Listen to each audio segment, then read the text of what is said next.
안녕하세요. 더 이상 실패는 없다. 인너튜브 MC 정하연입니다. 윤호산의과 대표원장 김신영입니다.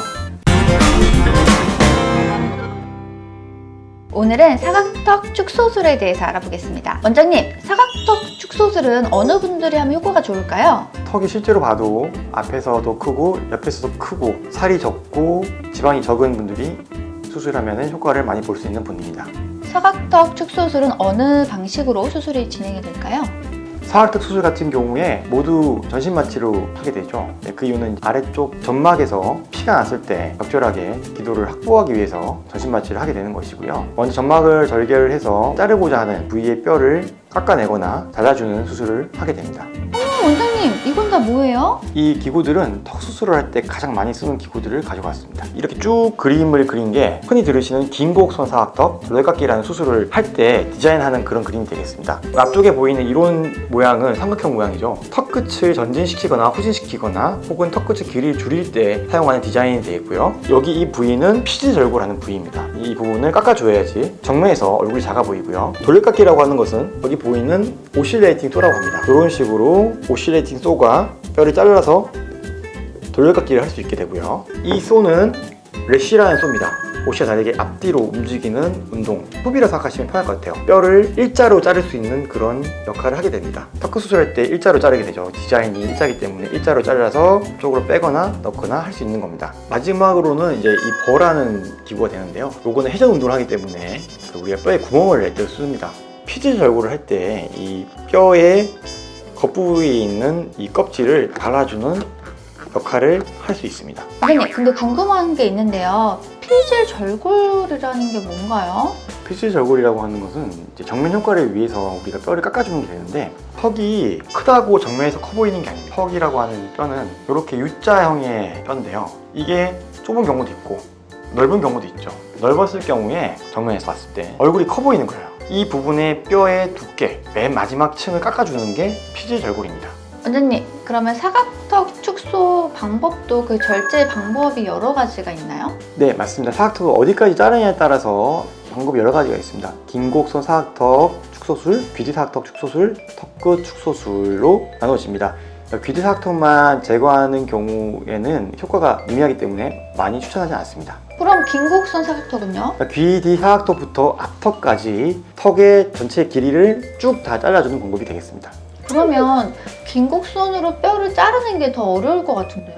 저 같은 경우에는 이 완전히 하나의 조각으로 꺼내는데요. 그렇게 잘라줘야지만 중간에 이 차각이 안 생기고 매끈한 라인을 만들 수 있습니다. 원장님, 앞턱은요? 턱끝을 수술한 방법은 돌려깎기와 T절골 계통의 수술 방법 크게 두 가지로 나뉘는데요. 이 턱이 나와 있거나 턱이 무턱이거나 턱이 길 때는 T절골을 이용해서 턱의 길이를 줄이거나 앞으로 내거나 넣거나 하는 방법으로 하는 게 유리하고요. 턱의 앞뒤 관계가 문제가 없는 경우라면 돌려깎기만 또 괜찮습니다. 원장님, 사각턱 축소술 관련해서 구독자분들이 자주 하시는 질문을 모아봤어요. 사각턱 축소술 후에 밥은 언제부터 먹을 수 있을까요? 이거 굉장히 중요하거든요.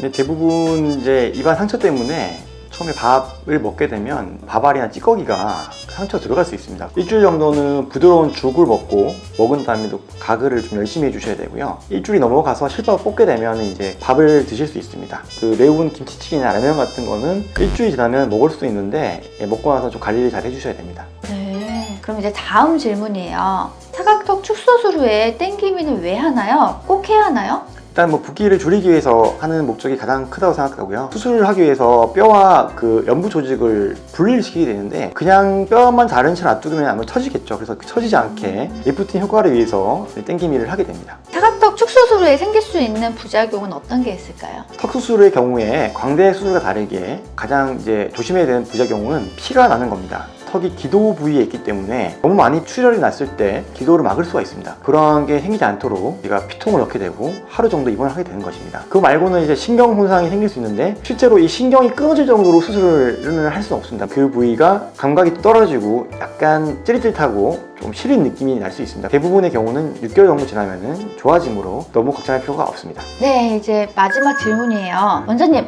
사각턱 축소술하면 정말 얼굴이 작아질까요? 예, 당연히 작아지겠죠.